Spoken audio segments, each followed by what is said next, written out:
Jérémie, chapitre 41.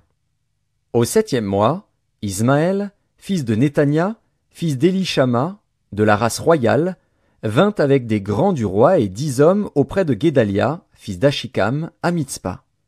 Là, ils mangèrent ensemble à Mitzpa.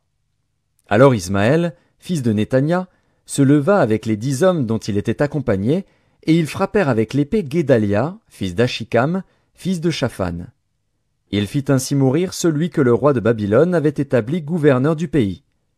Ismaël tua encore tous les Juifs qui étaient auprès de Guédalia à Mitzpa, et les Chaldéens qui se trouvaient là, les gens de guerre. Le second jour après l'assassinat de Guédalia, tandis que personne n'en savait rien, il arriva de Sichem, de Silo et de Samarie, 80 hommes, qui avaient la barbe rasée et les vêtements déchirés, et qui s'étaient fait des incisions.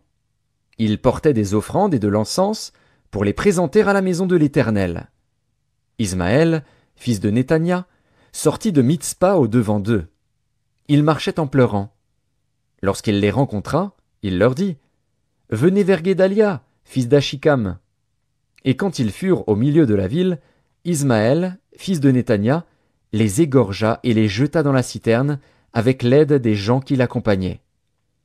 Mais il se trouva parmi eux 10 hommes qui dirent à Ismaël: « Ne nous fais pas mourir, car nous avons des provisions cachées dans les champs, du froment, de l'orge, de l'huile et du miel. » Alors il les épargna et ne les fit pas mourir avec leurs frères.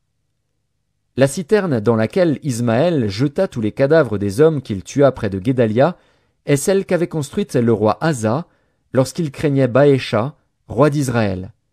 C'est cette citerne qu'Ismaël, fils de Néthania, remplit de cadavres. Ismaël fit prisonnier tous ceux qui restaient à Mitzpa, les filles du roi et tous ceux du peuple qui y demeuraient, et que Nebuzaradan, chef des gardes, avait confié à Guédalia, fils d'Achikam.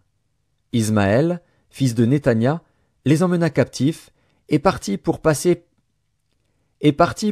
chez les Ammonites. Jochanan, fils de Caréar, et tous les chefs des troupes qui étaient avec lui, furent informés de tout le mal qu'avait fait Ismaël, fils de Néthania. Ils prirent tous les hommes, et se mirent en marche pour attaquer Ismaël, fils de Néthania. Ils le trouvèrent près des grandes eaux de Gabaon. Quand tout le peuple qui était avec Ismaël vit Jochanan, fils de Caréar, et tous les chefs des troupes avec lui, il en eut de la joie. Et tout le peuple qu'Ismaël avait emmené de Mitzpa se retourna, et vint se joindre à Jochanan, fils de Caréar. Mais Ismaël, fils de Néthania, se sauva avec 8 hommes devant Jochanan, et alla chez les Ammonites.